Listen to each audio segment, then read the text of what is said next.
everybody. Welcome back to Jill, and welcome first time to the screen this Florida Showcase to Luke Smith, who's director for UK International Sales at Carnival Cruise Line, and Scott Reed, key account manager at US Air Tours. Thank you for joining me on screen. Well, thank you for having us. Thank Thanks for you. having us. Absolutely. So this is our session dedicated to cruise and stay holidays to Florida. So we're going to be talking about some trends that you can tap into.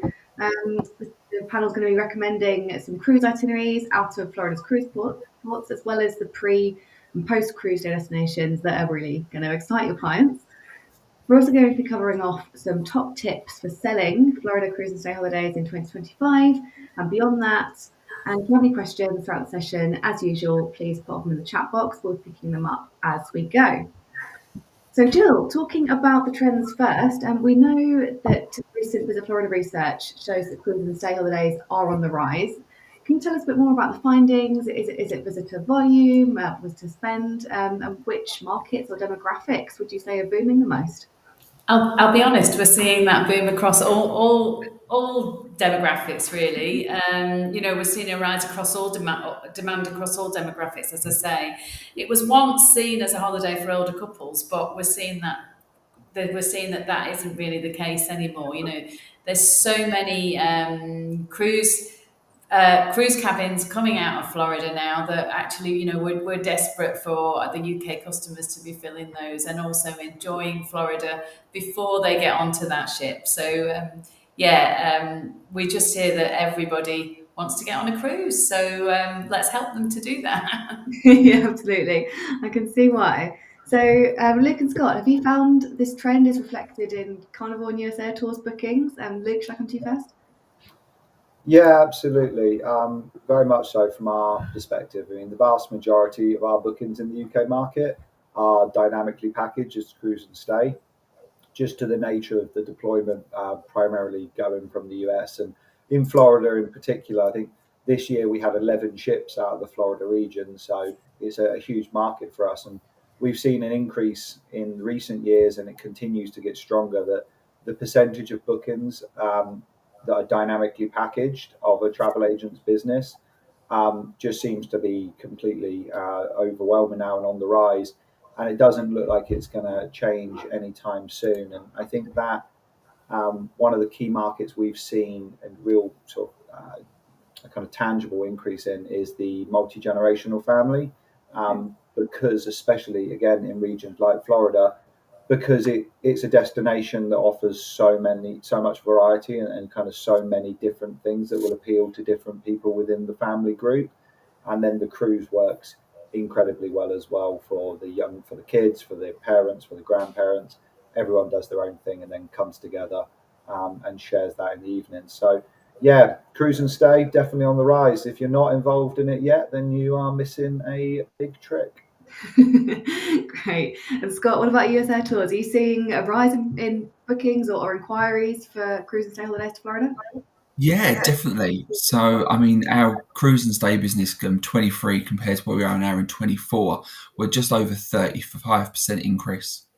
So the demand is there, the increase is huge. I think that's down to the variety of options, whether that's itinerary length from 4 to 7 night cruise to fit into people's requirements, and the continuing investments from the likes of Carnival with new ships and new destinations and itineraries.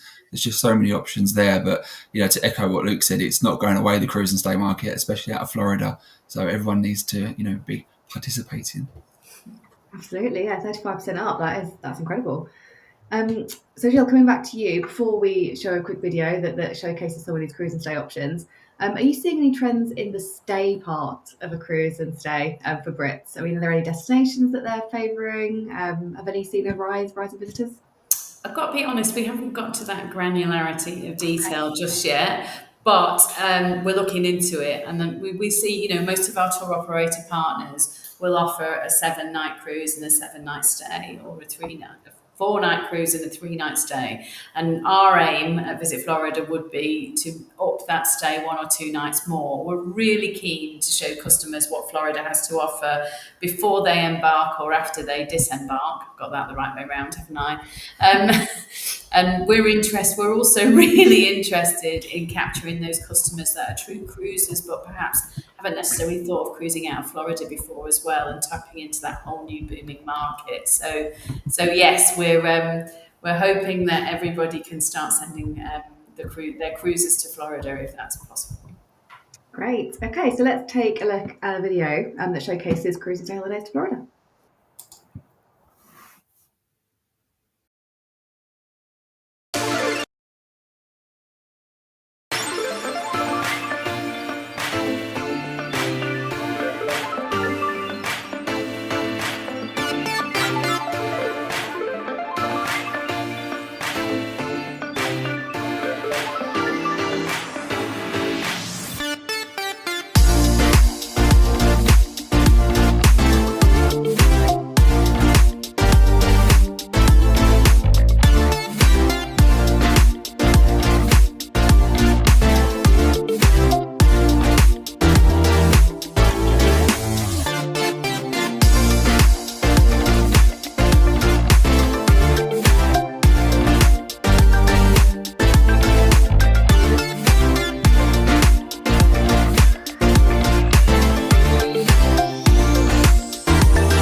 Limitless options. Love that.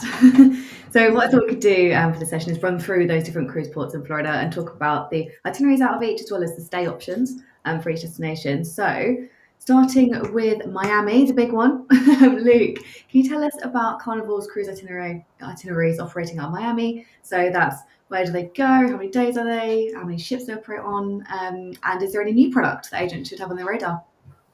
Yeah, absolutely. So Miami is the kind of global home of cruise. We have our head office based in Miami, and we kind of own most of the weekend departures and the ports and everything else. So we operate 6 ships from Miami, which also so operate itineraries anywhere from 3 to 15 nights, covering all destinations, including the Bahamas, Eastern, Western, and Southern Caribbean itineraries, and some beautiful longer Panama Canal sailings. In terms of new product, like I say, as it's the home of cruise and it's the home of Carnival Cruise Line, we tend to home port our biggest, newest ships there.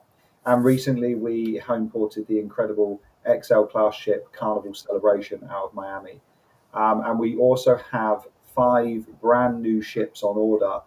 So that's 2 more XL class ships and 3 what we're calling Ace class ships that will take anywhere, we're being told, from 8 to 10,000 passengers, and I am sure you will see some of them based out of Miami in the years to come. So, really, Miami is kind of where it's at for global cruise and stay out of Florida. Absolutely. Okay. Scott, I'm going to squeeze in a question here from Michael. He's asking what are going to be the best months to cruise and stay in Florida, and also is USA Tours on sale for 2026 yet? Yes, so 2026 is on sale all the way through until the end of December. So we've got our guaranteed flights out there. So as long as the cruise is on sale, we can certainly package that all up together. Yeah, I think as a best time, Miami is a year-round cruise destination. Any time of the year is a great time to cruise. Okay, great. Jill, did you have anything to add on the best time to cruise and stay in Florida, maybe? On I the think seasons? best time. No, I think Scott's Yeah. right. Really, it Yeah. really, it really is. Yeah, any time of Bring it year. around. Yeah. Fantastic. Okay. So, Scott, coming back to you, what would you say are the most frequently booked cruise and stay combinations flying in or out of Miami? So I think there's always two that spring to mind. Miami itself is a great destination, and it's quite common that your clients will spend 4 nights there on their own, either pre or post before the cruise. But where we are seeing a really big rise is the Florida Keys. Fantastic area to explore, really close to Miami. Even if we just go to Key Largo, depending on traffic, hour and a half, then explore down to Key West. On the way back, go to Marathon. So many other great options that are really close. So I think, cruise stay in Miami on its own is great, but Florida Keys is perfect. And going back to a point that I spoke about at the beginning, and Luke mentioned that with the variety of itineraries they've got, Miami, anything, 3, 4, and longer cruise durations. So that works brilliantly if your client actually just wants a shorter cruise but a longer land based stay. Florida Keys is perfect for that. Okay, great. And Jill, do your recommendations align with the most popular combinations? What would you recommend for Miami? Just about to say, Scott, you're hired. Thank you, because you've just said what I was going to say. But yeah, the Keys is perfect, and like I say, Miami is itself is amazing. So you can spend 3 or 4 nights there. You could also go up to somewhere like Martin County and get that real Floridian laid back feel as well. But I think Scott is 100% on the money there with the Keys. Great. Okay, so moving on to Fort Lauderdale. Look, is Carnival Cruise Line currently operating cruises out of Fort Lauderdale? So at the moment, we're not currently. We have done in the past. It's been a port that we have been involved in, come out of based on our ship deployment, but nothing in the immediate plans because, like I said, we are. Scott touched on future cruises, but we're on sale until sort of springtime 2027 at the moment, and so it's not currently in the plans. But what we always say at Carnival is never the truth. We have all these new ships and we take ships from other brands within the corporation and we redistribute ships constantly based on dry docks and other things. And so there is definitely a chance that we'll be coming back to Fort Lauderdale. Never say never for sure. Never say never, I like it. Okay, so we've got a question in the chat from Isabella for Scott. For the pre and post cruise days for 2026, are there already several hotel options out available to book? Yeah, absolutely. So joy of us being a specialist tour operator, out of date range and advanced bookings is something that we are sort of specialists in. So yeah, we have a variety of accommodation that will be on sale. Okay, great.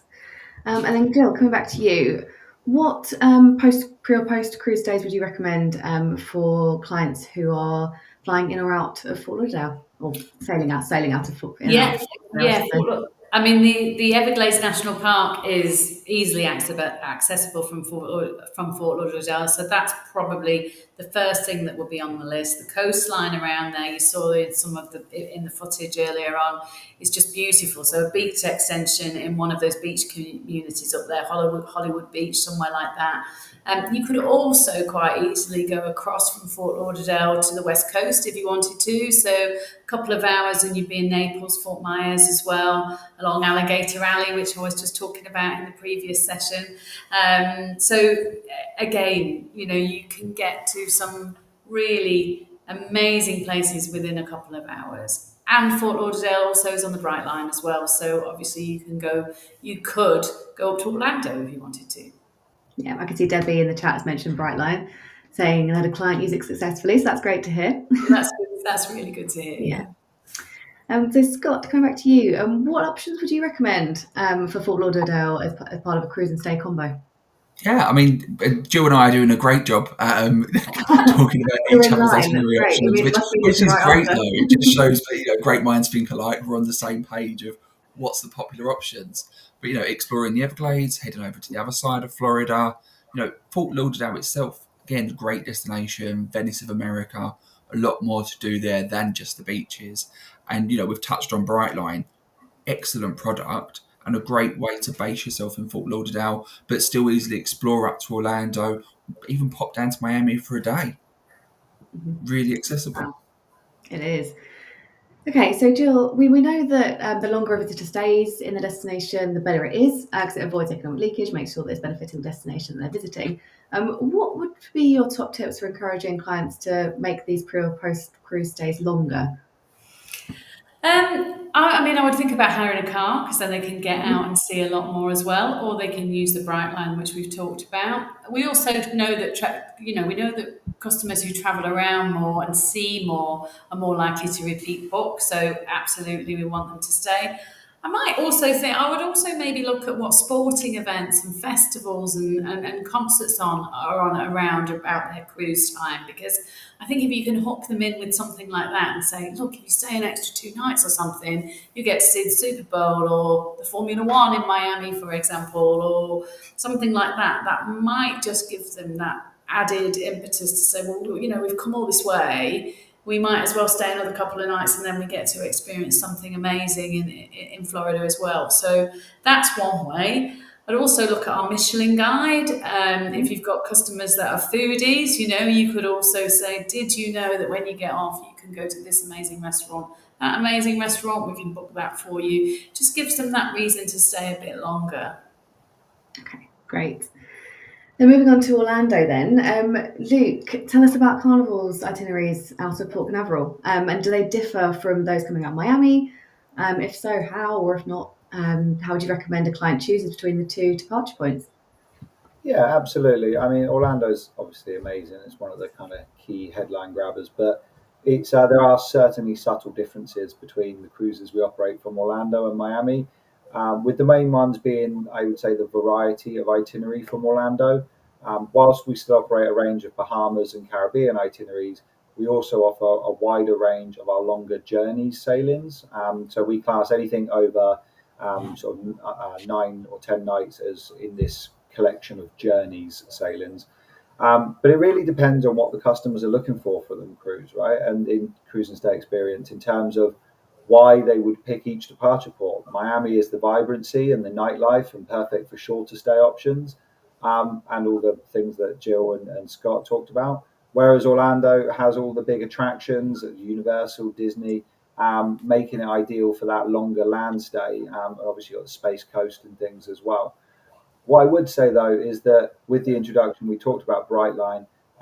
Both ports have become much more accessible along with the rest of the Florida region, and so it really feels like I'm hearing a lot from agents that Brightline is kind of opening up those itineraries and the ability to create packages that are a little bit different to what's been put out there in the past. Like it doesn't have to be just your standard 7 night Florida parks and 7 night cruise. You know what I mean? There's a whole wide range of itineraries. Again, Orlando's anywhere from 3 to 16 nights, I think it is. 5 ships out of Orlando, and so you can do a land stay, a short cruise, and then come back and do a land stay after the cruise as well, making a 2 week holiday. But even if it's the cruise element is only 3 to 5 nights, you can do you make the rest up with the land stay options either side. Yeah. Okay. Interesting. So Scott, do you see at USA tours that often customers pair parks with the cruise? And what would you say kind of again the most popular combos would be in your opinion, or even your best or most recommended option? Yeah, without a doubt, Orlando twinned with a cruise, perfect combination. And whether that's going to be an on-stay theme park, hotel accommodation, or a multi-generational family that's staying in a villa, and then they're all going to go off and cruise together. There's so many options, easy and accessible. I'd really encourage people though, my recommendation, if we're going to stay in Orlando and then grab a cruise, at least spend some time on the Space Coast. Spend a couple of days there, beautiful beaches, Kennedy Space Centre, which they're likely to want to visit anyway. So instead of trying to rush that into the Orlando trip or just, try and fit it in after the cruise before flying home, spend some time there so you can sort of sit, relax, and enjoy that before starting or ending your cruise experience. Mhm. Okay, great. And Jill, I know that you're probably very keen for visitors to explore beyond the parks as well as the parks. Which non-park destinations or experiences would you recommend for cruising and staying out of Orlando? Well, our theme parks are fabulous, by the way. We'd never say don't experience them, but we're very, very proud of them. But we'd Yeah. also like people to experience lots of other things and see lots of other things that we've got. We know that when they explore beyond the theme parks, customers are likely to repeat book, as I've said. We've got 3 national parks, 174 state parks, our natural spring waters, of course, and our beautiful beaches. I mean, I could go on. Everywhere is fantastic. The Space Coast that Scott talked about, I was just talking about in the last session, bioluminescence kayaking over on the Space Coast. It's just amazing. There are all these unique experiences in Florida that you just can't get anywhere else. So teaming that up with a cruise is just perfect. Okay. And when customers do choose a cruise stay, would you recommend they book a hotel close to the port terminal, Jill? Would you say that was a good option, or would it be better to choose somewhere further away? I think that Luke might be able to talk about port experiences better than I can, but I would imagine that that port experience is very, very smooth. So there isn't, you don't need to book, you don't need to be right next to the cruise terminal. You can drive in there and you can get on your cruise fairly seamlessly. So Yeah. yes. I would I would just say that don't worry too much about the kind of port experience and that being close to the port before or after the cruise. Like Jill says, we operate such an efficient system within the ports, and as long as everyone's completed all their kind of pre-cruise check-in online and everything else, like I've arrived at the port and been on the ship within half an hour on more than one occasion. So it's um, it's one of those things that make the most of the time you have, and there are places that you can do car rental drop off near the port. So if you've got a car as part of your package, you can always have your the agent can always arrange it for the customers that they're picking it up from, I don't know, say the airport and dropping it off at the port. Okay, great tips, thank you. I have another question in the chat from Isabella. So Scott, does US Air Tours have Disney or Universal tickets available to package for pre or post stay for 2026? So yeah, we have a variety of Orlando and theme park packages already on sale for 26. So Universal is the big one at the moment. Their tickets are on sale as well, including the new park. So yeah, so most of that is going to be available. Great, thank you. We are running so short on time. We're going to have to whiz through Tampa Bay and Jacksonville as quickly as we can.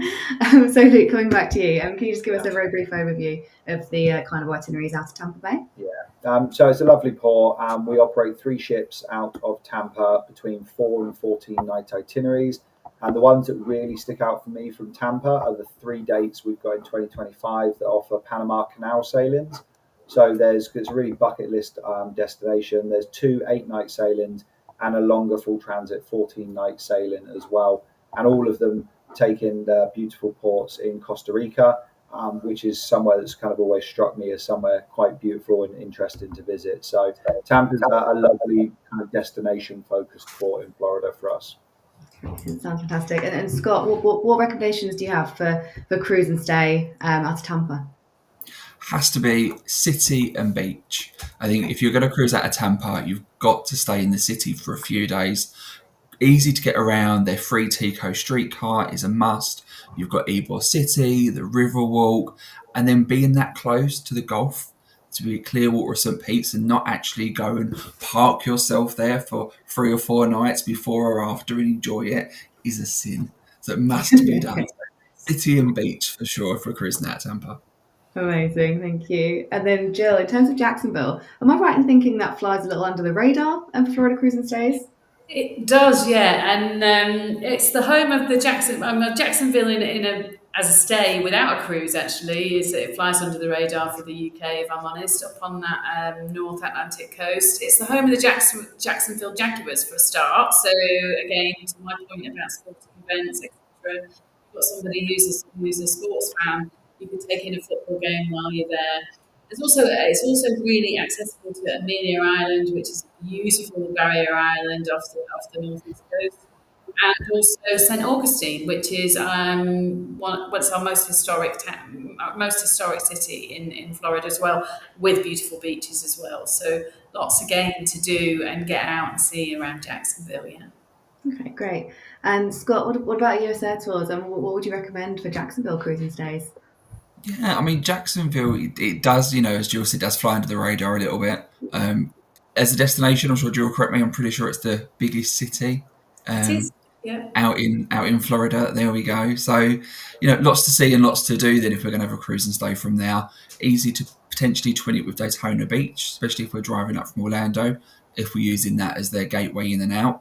But from an airport point of view as well, there's no direct flights from the UK, but really good connectivity with loads of airlines, be that Delta, American, United, and JetBlue. So even if we want to fly as a one stop, lots of options to get in and out of Jacksonville too.